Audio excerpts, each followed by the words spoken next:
There's a lot of discussion out right now on the internet, all over various gun forums, blog sites, YouTube, etc., discussing various options of what's the best firearm for the armed prepared citizen.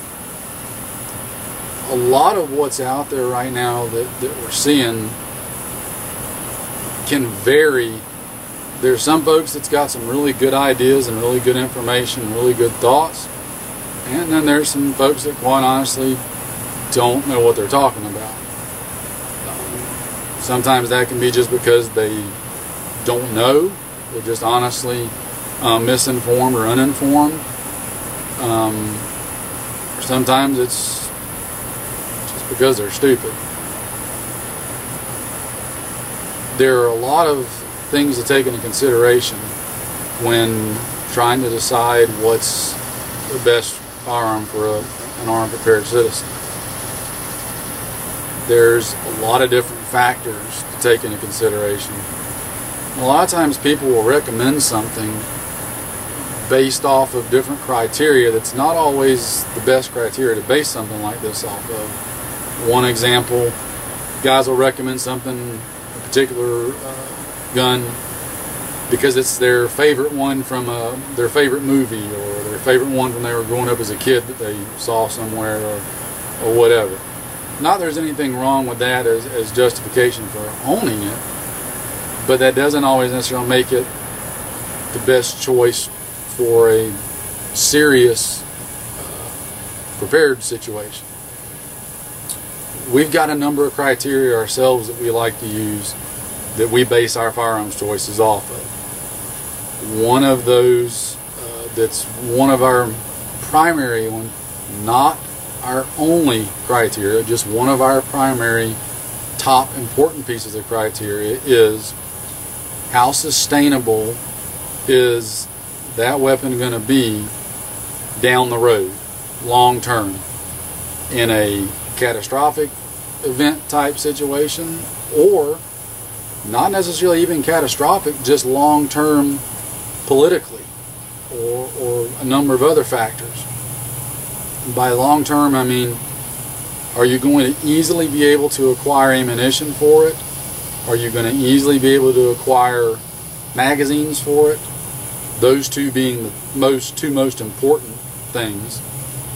And thirdly, how easily are you going to be able to obtain parts for it? Doesn't matter what kind of gun it is, you're going to need all three of those things. Some guns may run a higher risk of needing them more than others. That's debatable, depending on what it is. But you still need to be able to acquire those three items. One of my favorite weapons for a prepared citizen for a while now has been a 5.45 chambered AK. I really like the cartridge. I love the way the rifle shoots. I like the way they handle it, etc. We've got some pretty serious concerns, though, about the long-term support behind that weapon, though. Right now, for any kind of bulk ammo, we're pretty much dependent on overseas sources for ammunition. There's no one, to my knowledge, making good 5.45 AK magazines domestically.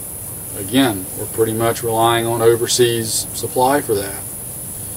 Any number of things could happen that suddenly cause the supply of ammunition and mags to be non-existent. The President could simply sign an executive order and there goes your importation of mags and ammo. Other countries could suddenly stop importing for all kind of various reasons. One example, the recent UN Small Arms Treaty that thankfully didn't get any headway, but whether or not we signed on to it, if some of the countries that we rely on for mags and ammo for the 5.45 were to sign on voluntarily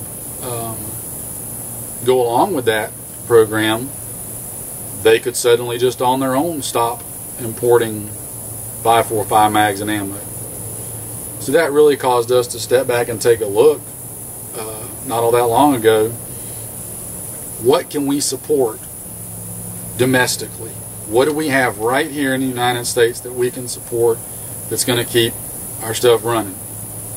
Then we started breaking that down into other criteria. What do we have as far as reliability, functionality, effectiveness and ease of use? All those various kind of things start coming in. Right now, the two main things that we personally recommend are, the first one being a 7.62 by 3.9 AK. Pick your choice, pick your brand. This one is my favorite. It's an Arsenal SGL 21. To me, this is one of the best production versions. Now, you can obviously go with a really nice higher end job, a Krebs Custom, something from Rifle Dynamics. And there's a number of other builders out there that can do excellent jobs. This gun has got all the reliability you could want in a true long-term, minimally supportive weapon. The difference between this and a 5.45 AK is there are a number of companies manufacturing 7.62 by 3.9 ammo domestically now. It's not as cheap as overseas ammo, but it is being made domestically. Most of the bigger companies do make it in some form or another. We're not talking about price right now, just the fact that there are American manufacturing companies that make 7.62 by 3.9 ammo. There are also U.S. Palm mags being made by U.S. Palm domestically for the 7.62 by 3.9. And we're not going to get into the whole debate. I know there's a whole big controversy on those magazines. Personally, we've got some U.S. Palm mags we've been using for over a year and a half now, and haven't had any issues with them. They're not the older first-gen mags. They're the more current generation, which I think solved any problems with the full plate issues that they were having. So I personally don't hesitate to use U.S. Palm mags. Again, we're not talking about prices. Yes, they're more expensive than surplus metal mags, but they're still being made domestically. You still can get them. We're not worrying about price right now, just the fact that they're there. Another thing that supports the 7.62 by 3.9 AK is just the sheer number of them that are in the continental United States alone, and the sheer amount of ammunition. I would venture to say probably many of you watching this video, if you're an AK fan, you've probably got a bunch of surplus 7.62 by 3.9 mags and a bunch of 7.62 by 3.9 ammo on hands. Just multiply that by whatever number you want to come up with of however many other people may have them sitting around. So there's a lot out there domestically. More so, I feel safe in saying, than 5.45. This rifle is simple to operate. It's simple to run. It's very, very minimal on the maintenance side. It's more than accurate enough for combat use. Again, it'll hit a man-sized target at 200 yards if you do your part, and I would venture to say probably most of the engagements that we would have to get into via looters, attackers, whatever, unless you're out in the Midwest, it's probably going to be 200 yards or closer. That brings up a whole nother point that I'll just touch on briefly. Look at your area and location that you're in when you're picking your weapon. If you're out in some of the plain states where you've got wide open spaces, and from your front porch you may be able to see 2,000 yards, you know, a full-size .308 rifle, like an FAL, an M1A, something like that, may be a better choice for you, because you've got those greater distances that you could potentially be engaging threats at. If you're in the southeastern United States, the chances of you having a visible line of sight more than 200, 250, maybe 300 yards at the most is going to be just really, really slim. The woods are too thick. Urban areas, there's too much buildup of houses and vehicles, too much stuff for people to hide behind. You just don't have that long, straight, open line of sight. So keep that in mind when you're trying to figure out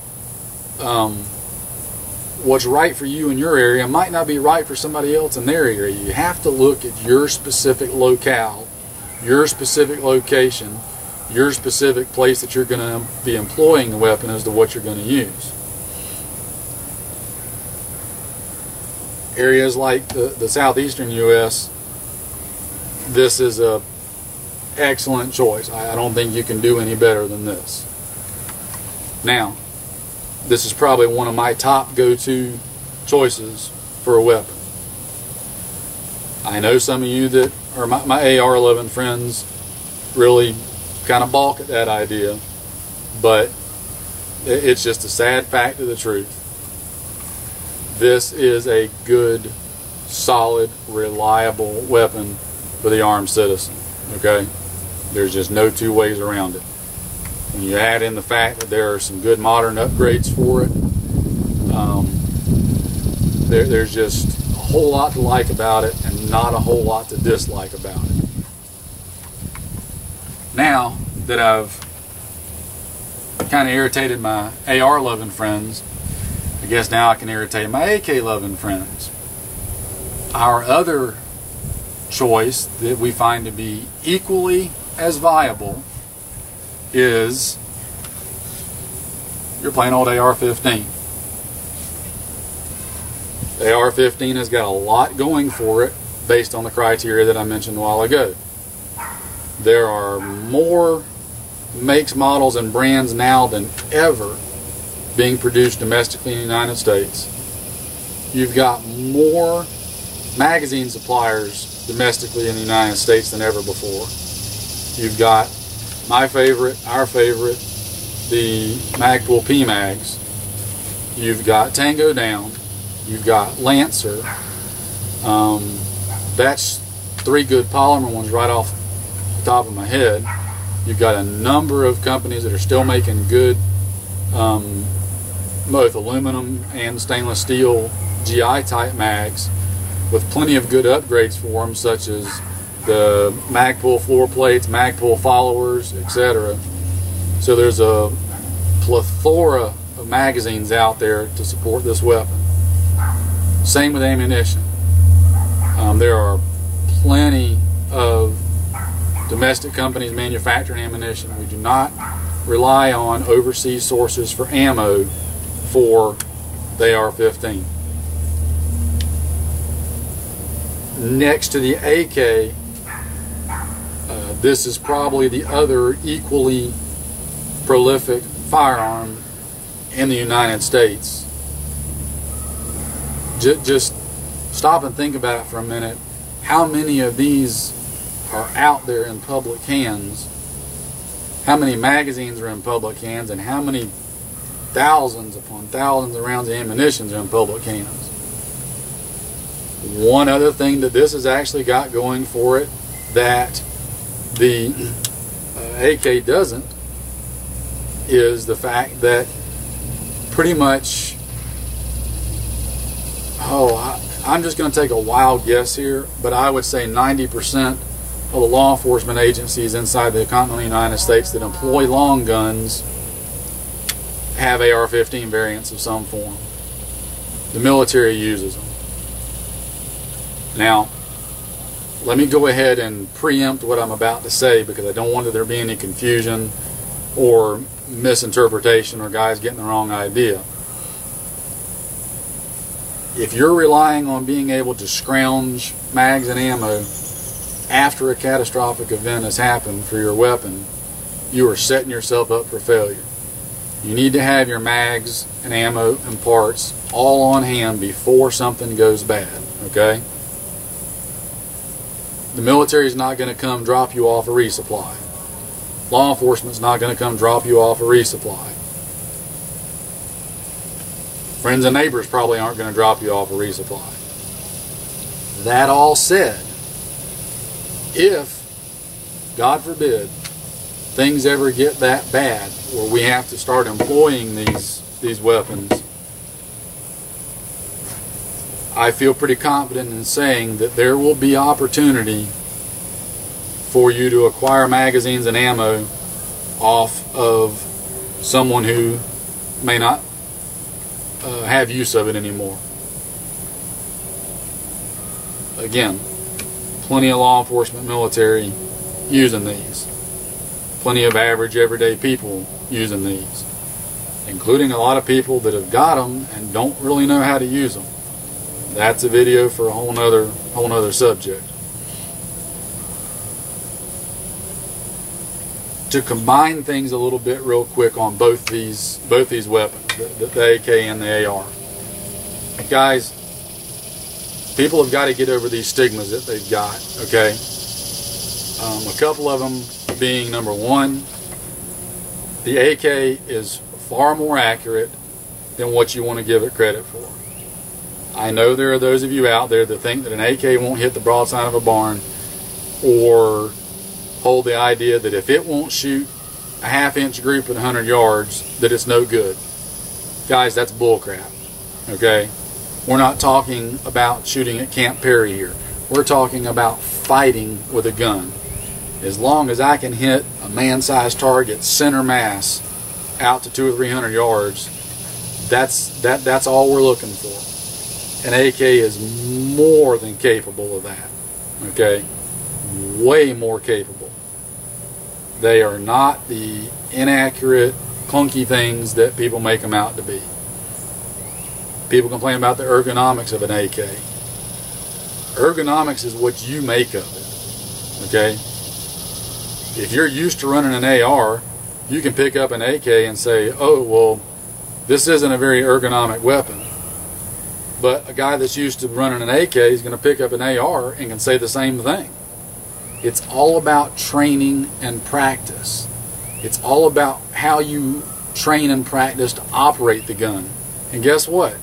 You may have to change what your standard SOP is on running something. You may have to embrace some new and different ideas. I know that is just so hard and difficult for guys to do, but keep in mind, just because it's different does not mean that it's any less effective in a fight. Now, one more little caveat. There are ways of running an AK that, if you're trying to do it in competition, may end up being a little slower in a competition. But competition and gunfighting are not the same thing. They're two different things. And running one in a fight, you're not giving anything up. The AR, hold your breath, guys, it's not as fragile and unreliable as what people make it out to be.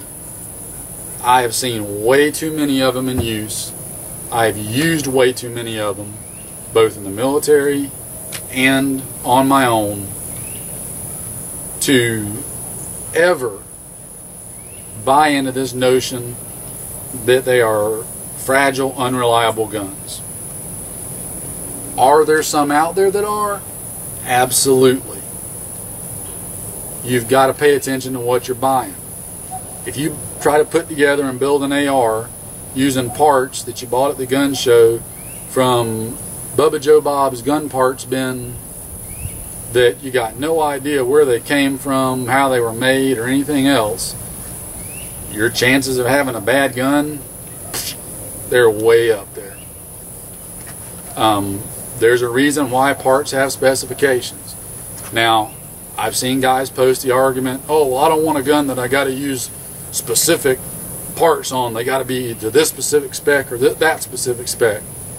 You know what, guys? That applies to everything.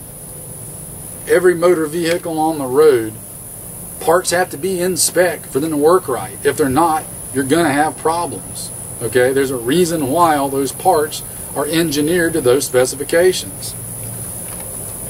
This gun right here has specific technical specifications that every part on it's made to. I know guys don't want to accept that, but they do. You can see it in the AK world. You can go buy El Cheapo kit-built AKs that won't run worth a flip. I have seen it. I'm telling you, they are out there. You go buy a good, solid production gun from a company that knows what they're doing, and you're going to have a gun that's going to run like a scalded dog through a hurricane. Okay? But there are bad ones in the AK world, just like there are good and bad ones in the AR world as well. Maybe you've seen 5 or 6 that didn't run. Well, you know what?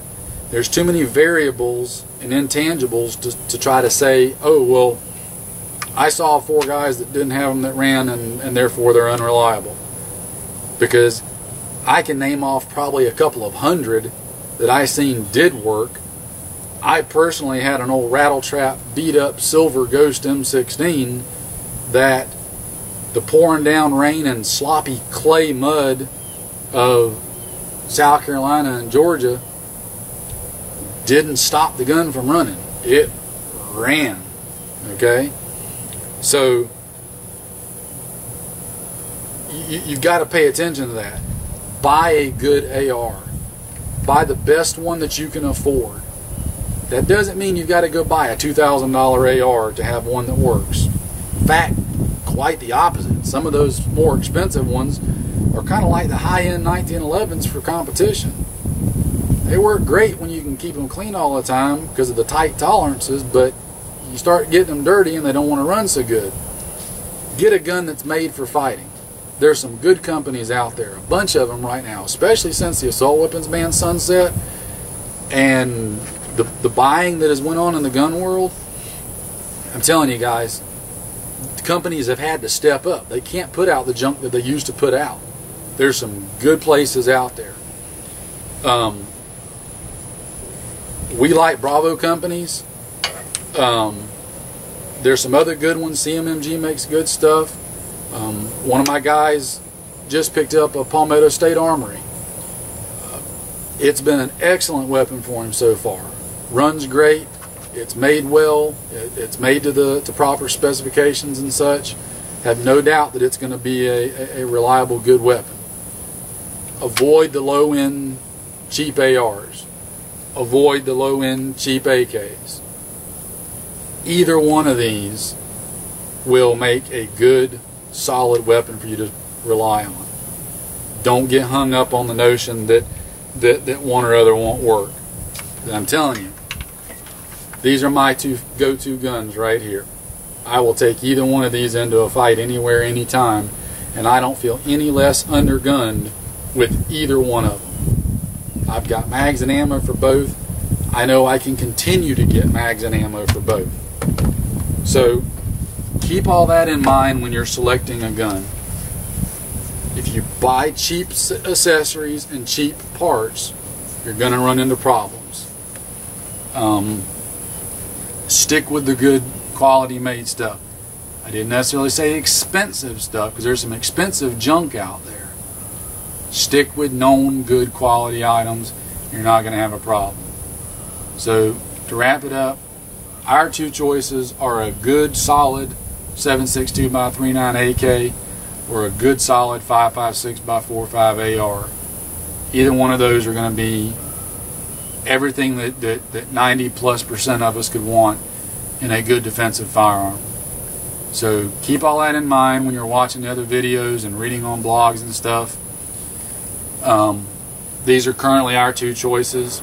Now in the future, there are some other designs out there that are showing some good promise that kind of marry the best of both the AK and the AR.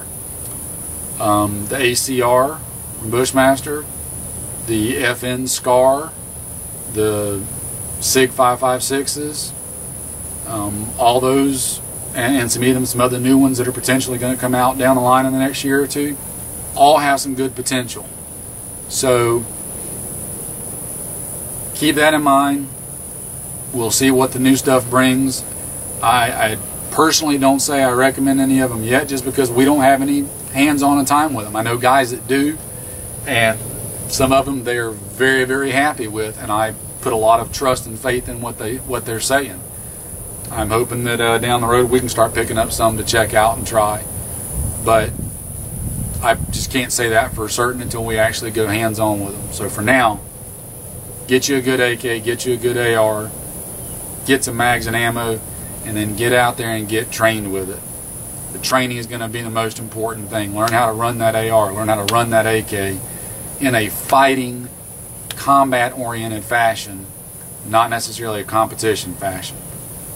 A couple more videos we'll do and getting onto some of that stuff into the training side and competition thoughts and stuff like that. But this has just been something that we wanted to get out there for a little while, so hope y'all get a little something out of it. And you know, if you got any questions, post them, email, whatever. Check us out on Facebook, on our UW Gear Facebook page, or go to our forums. I forget the exact address, but if you just do a Google or Bing search for UW Gear forum, pop on there and join in. We're small but growing. That's about it. Those are our choices, and we both think that they're both equally viable. So get out there and get after it. We'll see you next time.